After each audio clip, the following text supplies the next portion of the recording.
आज की कहानी का उन्वान है जहरीला इंतकाम।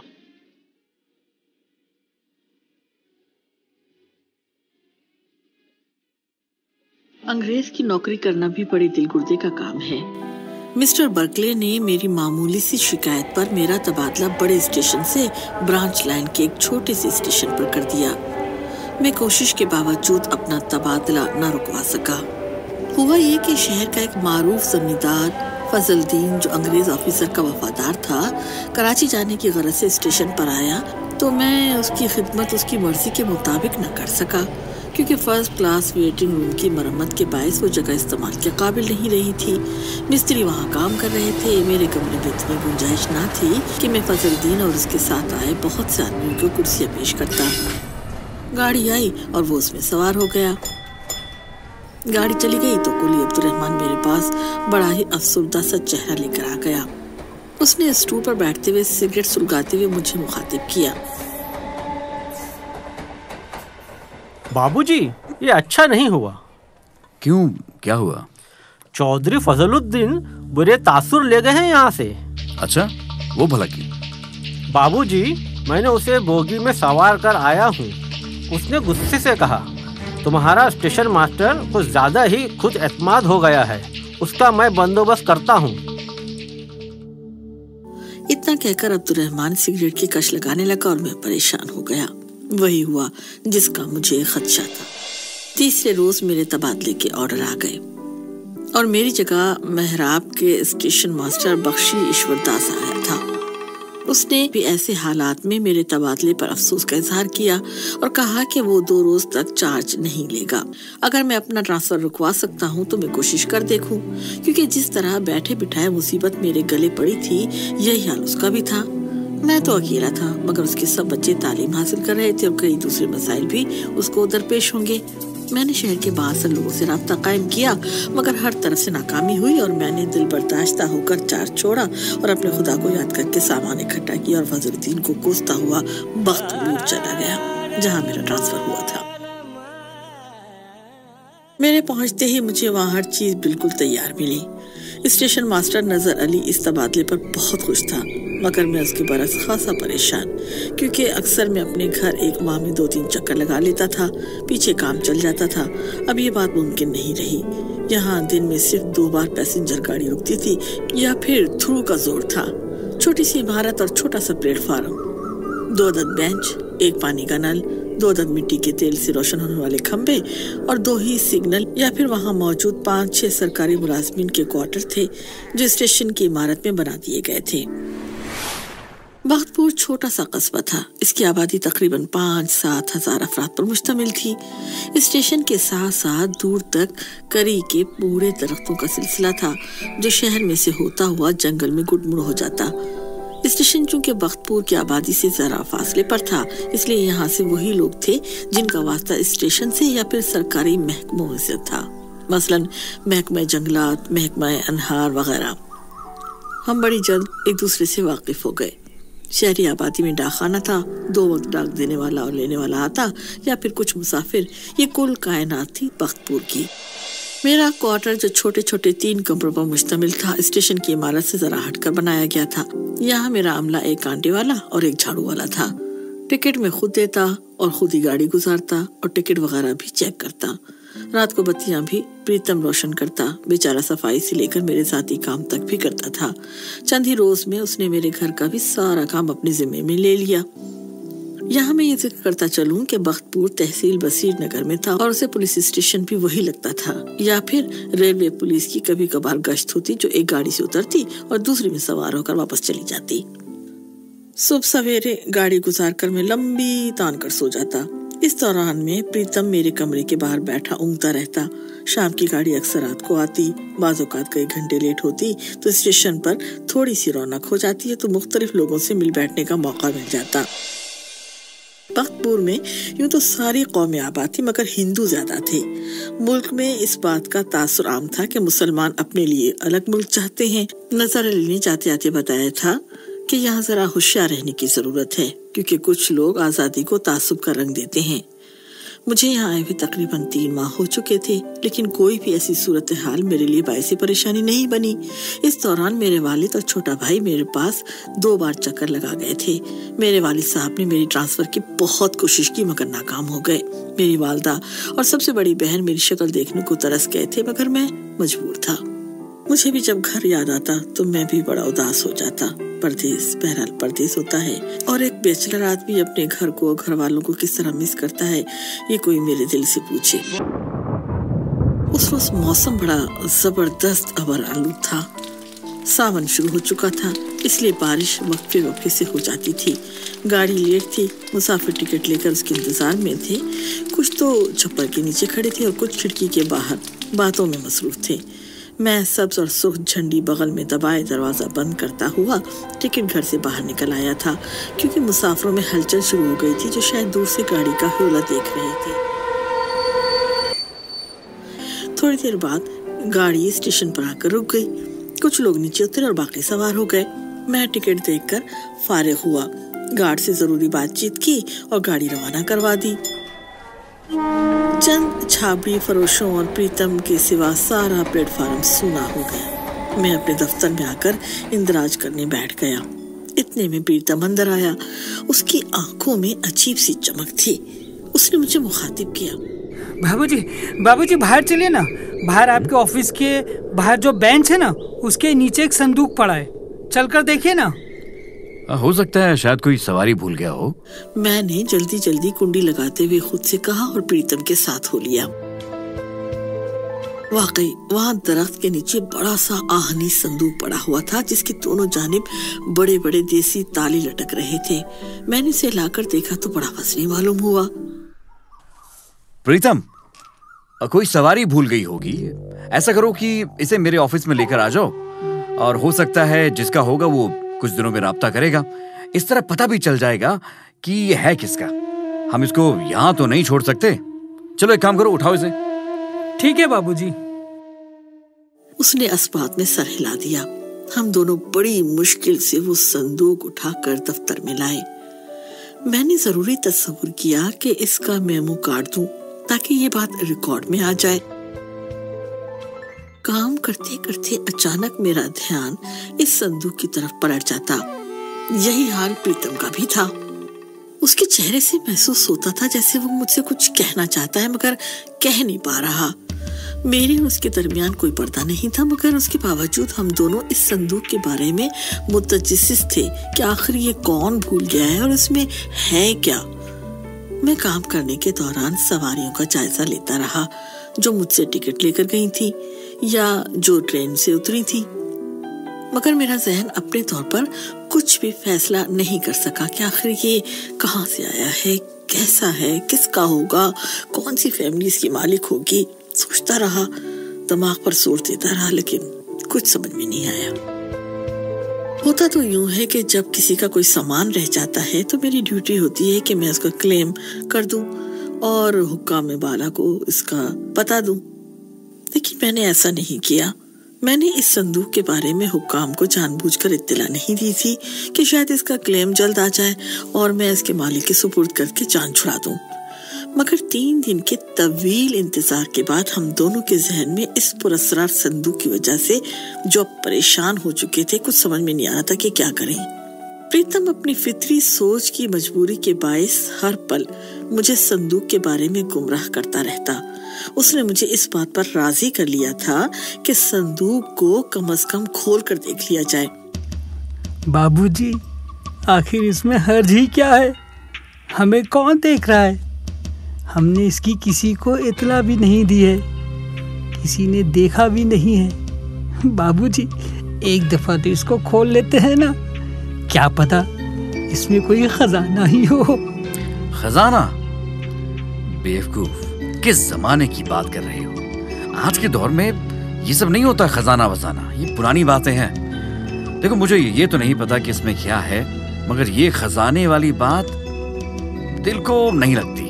और तुम भी ना ज्यादा मत सोचो, लालच अच्छी बात नहीं होती है प्रीतम। बाबूजी क्या करें, दिल ही तो है, लालच दिल को नहीं छोड़ती। अच्छा, तो प्रीतम बताओ क्या किया जाए? कुछ नहीं बाबूजी, आसान सा हल बताता हूँ। हम ही तो है, खोल लेते हैं, देख लेते हैं आखिर इसमें है क्या। परेशानी तो दूर हो। कसम लेता हूँ 3 दिन से सोया भी नहीं हूँ। अच्छा, ऐसा करो, ये संदूक मेरे क्वार्टर में पहुंचा दो ताकि वहां इसे हम आसानी से खोल सके और देख सके इसमें क्या है। मैं कहने को तो ये बात कह गया, मगर एक खौफ सा था। खौफ, एक दिल में मेरे खौफ उठ रहा था। पता नहीं कैसा खौफ था, ये मैं समझ नहीं सका। बहरहाल ट्रेन निकालकर मैंने सारा काम खत्म कर लिया और क्वार्टर की तरफ चल पड़ा। वहां प्रीतम मेरा मुंतजिर था, जिसकी आंखों में लालच की चमक साफ तौर पर देखी जा सकती थी। उसने कुफुल तोड़ने का सामान पहले तैयार कर रखा था। मैंने क्वार्टर अच्छी तरह बंद कर लिया और प्रीतम की तरफ देखा, जो मेरे इशारे का मुंतजिर था। मैंने उसे जैसे इशारा दिया कि कुफुल तोड़ दे, झट उसने बड़ी सी सलाख ताले में फंसाई और ताला मुंह फाड़ कर हंसने लगा। दूसरे का भी यही हाल किया। फिर मेरी तरफ सवालिया नजरों से देखा तो मैंने उसे ढकना उठाने को कहा। जब संदूक खुला तो हम दोनों के मुंह हैरत से खुले के खुले रह गए। संदूक में गहरे सब्ज रंग की मिट्टी भरी पड़ी थी और दरमियान में एक छोटा सा सुराख था, जो शायद मिट्टी के नीचे तक जाता था। मिट्टी के ऊपर जिस चीज ने हमको चौंका दिया वो गहरे स्याह रंग की एक बदबूदार मादा था, जिसकी नागवार सी बू संदूक खुलते ही क्वार्टर में फैल गई। संदूक के अंदर ढकने पर कोई समझ न आने वाली ऊट पटांग कोई इबारत लिखी हुई थी। प्रीतम के चेहरे पर खौफ के आसार फैलते जा रहे थे। मैंने संभलते हुए बड़ी लापरवाही से प्रीतम को मुखातिब किया। प्रीतम, प्रीतम, ये क्या है? चलो चलो इसको बंद करो। क्या किसी ने जादू टोना किया हुआ है? तुम खुद भी परेशान थे और अब मुझे भी परेशान कर दिया है। देखो, हो गई है तुम्हें तसल्ली, देख लिया तुमने।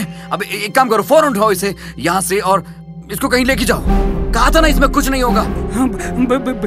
बाबूजी, आपको नहीं पता ये किसी महान शक्ति योगी का कमाल है। पता नहीं ये क्या बोला है बाबूजी। प्रीतम ने संदूक बंद करते हुए कहा। मैंने बड़ी मुश्किल से वो संदूक उसके सर पर रखवाया और कहा कि इसे दूर ले जाकर फेंकाओ। प्रीतम के जाने के बाद मैंने क्वार्टर का दरवाजा और खिड़कियां सब खोल दी ताकि वो गंदी सी बदबू मेरे कमरे से निकल जाए। खुदा मालूम वो कैसी बदबू थी जिसने मेरा दिमाग माऊफ कर डाला था। थोड़ी देर बाद प्रीतम भी आ गया, जिसने बताया कि वो संदूक को बड़े ढाए के पार फेंक आया है। यहाँ मैं अर्ज कर दूं कि ये भरा डाया बख्तपुर की आखिरी हद थी, यानी उस शहर की आखिरी हद, उस गांव की आखिरी हद, क्योंकि यहाँ से नशेबी इलाका शुरू हो जाता था। इस बात को कई हफ्ते गुजर गए। हम दोनों इस बात को फरामोश कर गए। इस दौरान शहर में एक अजीब वाक़या पेश आया। हुआ यूं कि रात की तारीकी में किसी नामालूम बला ने धर्मशाला के ब्रह्मचारी अजीत पर हमला कर दिया। उसके पूरे जिस्म पर गहरे सब्ज रंग के बड़े बड़े दाग उभर आए और वो तड़प तड़प कर ठंडा हो गया था। इस वाक़े की वजह से पूरे बख्तपुर में खौफ व हिरास फैल गया। इस संगीन सूरत हाल का जायजा लेने के लिए बसीर नगर पुलिस की नफरी भी पहुंच गई थी, मगर इंस्पेक्टर सुदेश वर्मा किसी नतीजे पर न पहुंच सका और लाश का क्रियाक्रम कर दिया गया। प्रीतम अजीत की जलाने की रस्म में भी शामिल था। उसकी ज़बानी मुझे मालूम हुआ कि ब्रह्मचारी के जिस्म पर उभरने वाले सब्ज रंग के बड़े बड़े धब्बों को, जिनसे स्याही माइल मादा खारिज हो रहा था, देखकर खौफ आता था। मैंने अपना ख्याल जाहिर करते हुए बताया कि हो सकता है कि अजीत को किसी जहरीली चीज ने काट लिया हो। प्रीतम राम राम करता हुआ सफाई करने लगा। लगता है वो बड़ा ही खौफजदा हो गया था। इस वाक़े को अभी ज्यादा दिन ना गुजरे थे कि इसी तरह एक और रूह फरसा हादसा रूनुमा हुआ। शादी घर का मुंतजिम रेशम सिंह, जो इलाके का माना हुआ पहलवान था, इसी हालत में पाया गया। वो शादी घर के करीब अखाड़े में ऊंधे मुंह पड़ा हुआ था और उसके पूरे जिस्म का वही असर था जो चंद रोज कबल ब्रह्मचारी अजीत के जिस्म का हुआ था। पूरे बख्तपुर में इस दूसरे मौत को भगवान का इंतकाम करार दे दिया गया।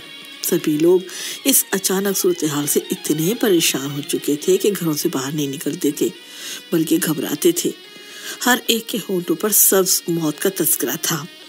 रात को दिलेर किस्म के नौजवानों ने पहरा देना शुरू कर दिया, मगर इसके बावजूद तीसरे रोज भी एक खूबरू नौजवान जो करीबी गांव से हुसूल तालीम के लिए बख्तपुर आया हुआ था, इस पर असरार मौत की नजर हो गया। वो भी अपने छोटे से मकान में अकेला रहता था। इन यके बाद दीगरे अमवात को एक चीज मुश्तरका थी, जो भी इसका शिकार हुआ वो अपनी अपनी जगह अकेला रहता था।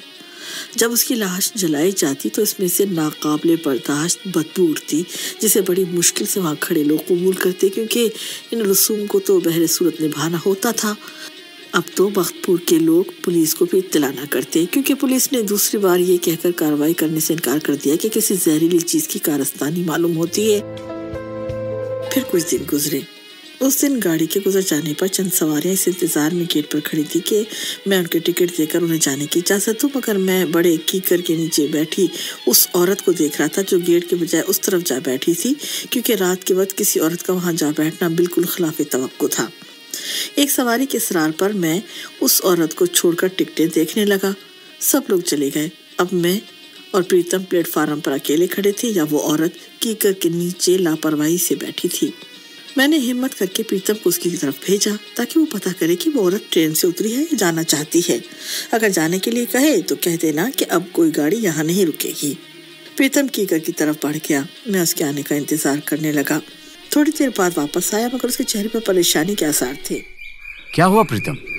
जी बाबूजी, वो रोते ही जा रही है, रो ही रही है। बहुत पूछा कि क्या बात है, वो कौन है, कहाँ से आई है, मगर वो तो कुछ बता ही नहीं रही है। बाबूजी, वो कोई दुखियारी औरत है, आप ही जाके उससे पूछ लें, शायद वो कुछ बता दे। चलो ठीक है, चलते हैं। मैं सर हिलाता हुआ उस तरफ चल पड़ा। वाकई औरत बैठी सिसकियां ले रही थी। मैंने अजराह हमदर्दी से अपनी तरफ मुतवज्जो किया। उस जगह हल्का हल्का अंधेरा था। मैं इसको सही तौर न देख सका, मगर मैंने ये जरूर महसूस किया कि वो 18-20 साल लड़की है और मुसलसल रोए जा रही है। मैंने गला खंकार कर साफ किया और उसे मुखातिब किया। जी बात सुनिए, मुझे कुछ बताइए कि क्या प्रॉब्लम है। शायद मैं आपकी कुछ मदद कर सकूं। आप मेरी क्या मदद करेंगे? मैं तो हूँ ही बदनसीब। मेरा पति मुझे ब्याह कर पूना ले जा रहा था, मगर इस वीरान स्टेशन पर मुझे बिठाकर खुद गाड़ी में सवार हो गया। अच्छा आप रोए नहीं प्लीज, सब ठीक हो जाएगा। अगर आपकी इच्छा हो तो मैं रात यहाँ रह लूं। कमाल करती हैं आप, इस वीराने में एक अकेली औरत कैसे रह सकती है? चलें मेरे साथ, मुझ पे भरोसा रखें। जी धन्यवाद। ये कहते हुए वो उठकर मेरे साथ चलने लगी। जब वो मेरे ऑफिस में आई तो मेरी आंखें साकित होकर रह गईं। बत्ती की रोशनी में मेरे सामने एक खूबसूरत अप्सरा बैठी थी। हल्के आसमानी रंग की साड़ी में मलबूस और सोने से लदी हुई। वो वाकई नई नवेली दुल्हन थी। मांग में भरा सिंदूर, मेहंदी भरे हाथ, पाँव में कीमती जरी की बनी जूती उसकी दुल्हन होने का सबूत पेश कर रही थी। आप फिक्र न करें, मैं आपके पति को जरूर तलाश करूंगा। मैंने उसके सामने वाली कुर्सी पर बैठते हुए उसे मुखातिब किया। उसने अपनी झुकी आंखें उठाकर मेरी तरफ देखा तो मुझे उसकी आंखों में अजीब किस्म की चमक का एहसास हुआ, जैसे सख्त गर्मी में शदीद धूप की तमाज़त हो। लम्हा भर की नजरों के तसादुम ने मुझे झंझोड़ कर रख दिया। उधर प्रीतम दफ्तर के बाहर खड़ा इस बात का इंतजार कर रहा था कि उसे कोई हुक्म जारी करूं। इसी एहसास के पेश नजर मैंने उसे दूध लाने को कहा। वो जी अच्छा कहता हुआ क्वार्टर की तरफ चला गया। मैं उस लड़की से बात करने का कोई जवाब तलाश करने लगा। आपके पति का आपसे कोई झगड़ा तो नहीं हुआ जो उसने ये हरकत की? नहीं जी, कोई बात नहीं हुई थी। बस जब गाड़ी स्टेशन पर रुकी तो मुझे लेकर स्टेशन पर उतर गए। फिर जब गाड़ी चलने लगी तो वो भागकर गाड़ी पर सवार हो गए। मैं यहाँ अकेली रह गई। अच्छा, बड़ा बेहिस इंसान था। अच्छा ये बताओ, आप कहाँ की रहने वाली हैं? हैदराबाद के करीब मीरपुर कस्बा है ना, वहाँ की रहने वाली हूँ। अच्छा, आपका नाम क्या है? मेरा नाम लाजवंती है। इतने में प्रीतम छागल में दूध ले आया। मैंने दूध प्याली में डालकर लड़की की तरफ आगे बढ़ा दिया। लाजवंती जी, आप ऐसा करें, ये दूध पी लें, और प्रीतम के साथ मेरे क्वार्टर में जाकर आराम करें। और हाँ प्रीतम जी। तुम देवी जी को मेरे क्वार्टर में छोड़ाओ और मेरा बिस्तर दफ्तर में लगा दो, मैं वहीं सो जाऊंगा। सुबह मैं कोई बंदोबस्त करता हूँ। जी मालिक। लाजवंती जी। जी। आप दरवाजा अंदर से बंद करके सोना। हम दोनों के सिवा कोई आए तो दरवाजा मत खोलना। जी बेहतर। उसने जवाब में सर हिला दिया। दूध खत्म करके वो प्रीतम के हमरा क्वार्टर की तरफ चली गई और मैं उसके बारे में सोचने लगा कि खुदा जाने इसके मियाँ ने इसे किस जुर्म की पादाश में यहाँ बेयारो मददगार छोड़ दिया है। लाजवंती ने जो पता पूना और मीरपुर का बताया था उस पर मैंने हर मुमकिन रसाई की। मैं तो दूसरे दिन इस काम पर लग गया था, मगर उधर से कोई जवाब नहीं आ रहा था। उधर लाजवंती बेफिक्र मेरे क्वार्टर में रहती थी। उसे आज तीसरा रोज था। मैं भी उसके आने पर घर के काम से बेनियाज हो चुका था और वो हर काम बगैर बताए कर रही थी, जैसे वो शुरू से मेरे साथ रहती आ रही हो। एक बात जिसने मुझे चौंका दिया था वो दूध की ज्यादती थी। यानी पहले सिर्फ एक डोई पैमाना आता, अब 3 आने लगे थे, क्योंकि लाजवंती सिर्फ दूध पीकर ही गुजारा करती थी। उसे खाने के लिए कहा गया तो उसने बताया कि उसे मैदे की तकलीफ है, इसलिए वो सिर्फ दूध ही पी सकती है। मैं उसके जवाब से मुतमईन हो गया। मैं जब भी क्वार्टर में आता लाजवंती की आंखों में अपने लिए मोहब्बत के आसार पाता, मगर वो एक हिंदू लड़की थी और मैं एक मुसलमान था। इसके बावजूद मेरे दिल के किसी कोने में उसके लिए गुदास सी किरण नमूदार हो रही थी, जिसे मैं कोशिश के बावजूद न दबा सका। पूर्व में लोग इस आफत की वजह से इतने परेशान थे कि उन्हें दूसरे काम में मदाखलत करने की फुर्सत ही नहीं थी, वरना पता नहीं लाजवंती के मामले में मुझे क्या करना पड़ता। वैसे भी प्रीतम के अलावा किसी को इसकी खबर न थी। उस दिन आखिरी गाड़ी गुजर जाने के बाद मैं प्रीतम को बत्ती गोदाम की निगरानी का कहता हुआ क्वार्टर की तरफ चला कि लाजवंती की खरीद वगैरह दरियाफ्त कर लूं। बत्ती गोदाम में जो सामान बुक होता था मैं उसे वहीं रखवा देता था ताकि वो महफूज रहे। जब सामान ज्यादा होता तो प्रीतम को उधर ही रहना पड़ता था ताकि कोई नुकसान ना हो पाए। लाजवंती ने मेरी आवाज सुनकर दरवाजा खोल दिया। उसके चेहरे पर नर्म सी मुस्कुराहट थी। मैं अंदर दाखिल हो गया तो उसने दरवाजा बंद कर दिया। लाजवंती, बड़ी हैरत की बात है कि अभी तक तुम्हारे किसी भी रिश्तेदार का पता नहीं चल रहा है और किसी ने तुम्हारी रिपोर्ट भी नहीं की है। मेरी किस्मत बाबूजी। मैं आपके लिए चाय लेकर आती हूँ। रहने दो राजवंती, क्यों तकलीफ करती हो? जी, इसमें तकलीफ की क्या बात है? आप भी तो मेरे लिए इतना कुछ कर रहे हैं, मेरा इतना ख्याल रख रहे हैं। अच्छा, मैं चाय लेकर आती हूँ। थोड़ी देर बाद वो दूध और मैं चाय की प्याली पकड़े उन खदशात की बात कर रहे थे कि अभी तो सिर्फ इस बात का प्रीतम को पता है, अगर किसी और को मालूम हो गया तो मेरे लिए मुसीबत आ जाएगी। लाजवंती किसी गहरी सोच में डूब गई। मैंने पहली बार हिम्मत करके उसके बाजू को पकड़कर हिलाया। उसका बाजू मेरे हाथ में था और मेरे सारे जिस्म में एक मुलायम सी सरसराहट का एहसास गूंज चुका था। मुझे यूं लगा जैसे मैंने किसी सांप को पकड़ रखा हो। इससे पहले कि मैं कुछ और सोचता, लाजवंती जल्दी से प्याली उठाकर बाहर निकल गई और मैं शर्मिंदा सा होकर रह गया। मैं थोड़ी देर और बैठा और फिर उसे दरवाजा बंद कर लेने का कहता हुआ बाहर निकल आया। चारों तरफ खामोश सन्नाटा और गहरा अंधेरा फैला हुआ था। स्टेशन पर नस्ब लैंप की मध्यम रोशनी का शोला हवा के दोष पर रक्स करना था। मैं लाजवंती के ख्यालों में गुम आहिस्ता आहिस्ता स्टेशन की तरफ बढ़ रहा था। बत्ती गोदाम के बाहर प्रीतम जमीन पर बिस्तर बिछाए बैठा अपनी छोटी सी नारियल की हुक्की से कश लगा रहा था। मुझे देखकर खड़ा हो गया और लाजवंती की खरीद पूछी। मैं उसे बताता हुआ अपने ऑफिस में आ गया। मेरा बिस्तर वो बड़ी मेज पर लगा देता था जो यहाँ दफ्तरी काम के लिए रखी थी। वो मेरे पीछे अंदर आ गया क्योंकि वो रोज मुझे दबाकर सोता था। आज भी उसने मेरे लेटते ही मेरी टांगों को दबाना शुरू कर दिया। बाबूजी, हम किसी मुसीबत में ना फंस जाएं। आपने इसके परिवार वालों को पत्र भी लिखा, लेकिन कोई भी जवाब नहीं आया। हाँ प्रीतम, मैंने भी कई बार सोचा कि आखिरकार इस कहानी का अंजाम क्या होगा। कोई जवाब क्यों नहीं आता। अच्छा, एक काम करो, तुम भी जाके सो जाओ, कल फिर एक खत लिखता हूं। और हाँ, जरा होशियार होकर सोना, हालात कुछ अच्छे नहीं लग रहे। अच्छा बाबूजी, आप फिक्र ना करें। वो ये कहता हुआ बाहर निकल गया और मैंने कमरा अंदर से बंद कर लिया। रात का पिछला पहर शुरू हो चुका था और वो बिस्तर पर लेटी बेचैनी से करवटें बदल रही थी। उसे यूं महसूस हो रहा था जैसे उसके जिस्म की नकाहत मजीद बढ़ गई है। वो एक हैजानी सी कैफियत में मुब्तला होकर उठी। उसकी आंखें अंगारों की मानिंद रोशन हो गई थी। उसके मुंह से गहरे सब्ज रंग का गुबार सा खारिज होने लगा। रात की तारीकी में क्वार्टर का दरवाजा खुला और सब्ज गुबार में मदगम नस्वानी साया लहराता हुआ स्टेशन की तरफ बढ़ने लगा। बत्ती गोदाम के बाहर प्रीतम दिन भर का थका हुआ बेखबर सो रहा था। वो नस्वानी साया थोड़ा सा झुका और फिर प्रीतम के जिस्म के ऊपर सब्ज गुबार फुआर की मानिंद पड़ा और वो बिलबिला के उठ बैठा। उसके सामने लाजवंती खड़ी थी, जिसकी सुर्ख आंखें प्रीतम पर मरकूज थीं और प्रीतम का जिस्म उसके सब्ज गुबार में गुम होने लगा।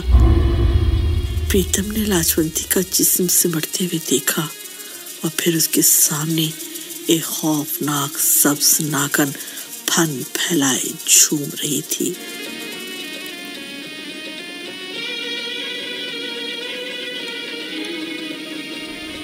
उसकी आंखों की कशिश ने प्रीतम को बेसुध कर डाला था।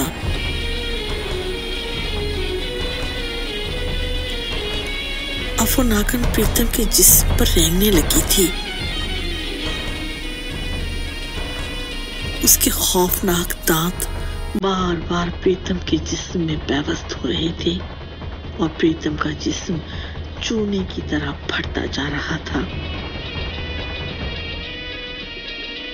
रात भीग रही थी। वो नस्वानी साया उस सब्ज गुबार में दोबारा नमूदार हुआ और शान बेनियाजी से बढ़ता हुआ दोबारा क्वार्टर की तरफ बढ़ने लगा।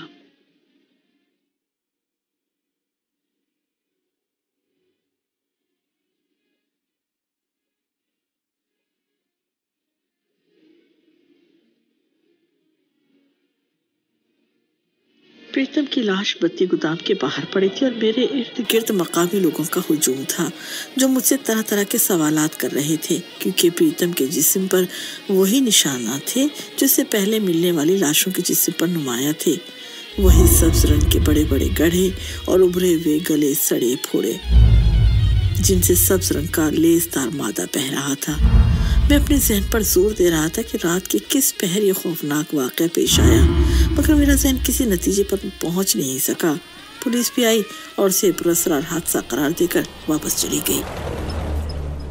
मैं परेशान सा क्वार्टर में आया और लाजवंती से तबादला ख्याल करने लगा। वो मेरी बातों का जवाब ऊँ करके देती रही। मैं प्रीतम की वफादारी के किस्से बयान करता रहा। लाजवंती का चेहरा सपाट था और उस पर किसी तासुर का कोई सबूत नजर नहीं आ रहा था। मैं और कुछ देर रुकता, मगर मुझे हेडक्वार्टर प्रीतम की मौत की इत्तला देना थी और प्रीतम का मुतबादिल बंदोबस्त भी करना था। वैसे भी मेरा अपना दिल खौफज़दा था कि मैं भी इस पुरस्कार बला के नरगे में ना आ जाऊं। इस वाक़े को कई रोज बीत गए, मगर मैं बड़ा चौकन्ना रहता। प्रीतम की जगह जो कोठरी से मुलाजिम आया था वो एक उम्र रसीदा शख्स और ईसाई था। जोसेफ नाम था उसका। खामोश तबाह ये बुजुर्ग हर काम बताने पर करता, वरना बैठा खलाओं में घूरता रहता जैसे कुछ तलाश कर रहा हो। जोसेफ। जी बाबूजी। जाओ क्वार्टर की सफाई करवाओ और लाजवंती से पूछना किसी चीज की जरूरत तो नहीं। जी।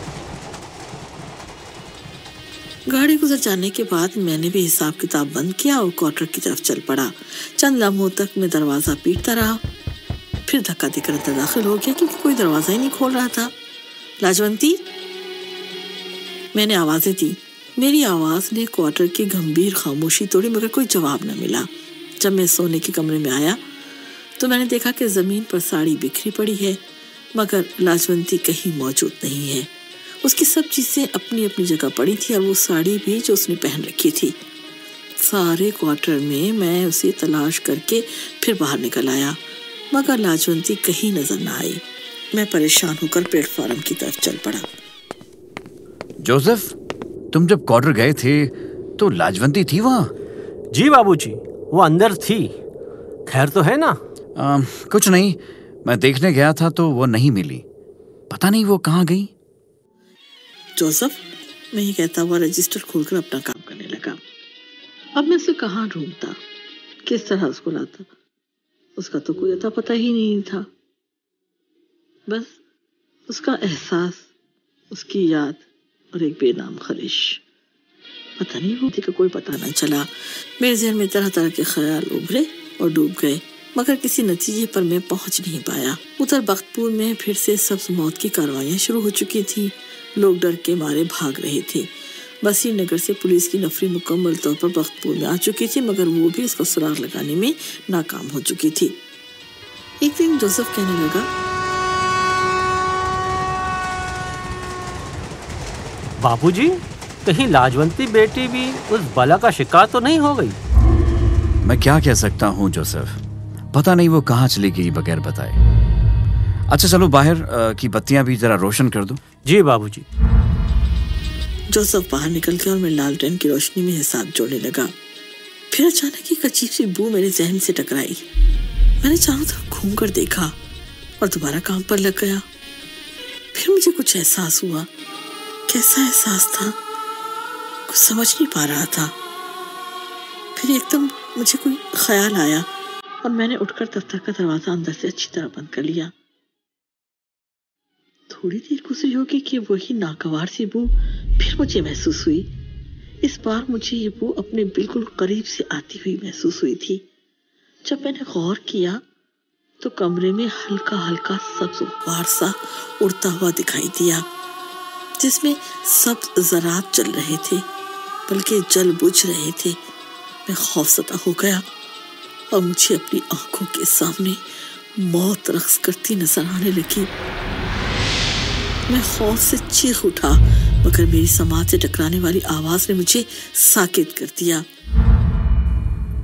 तारिक, घबराओ मत, मैं लाजवंती हूँ, जिसके एहसास की खुशबू तुम्हारे दिल के किसी कोने में बसी हुई है। फिर वो सब्ज गुब्बार एक जगह इकट्ठा होने लगा।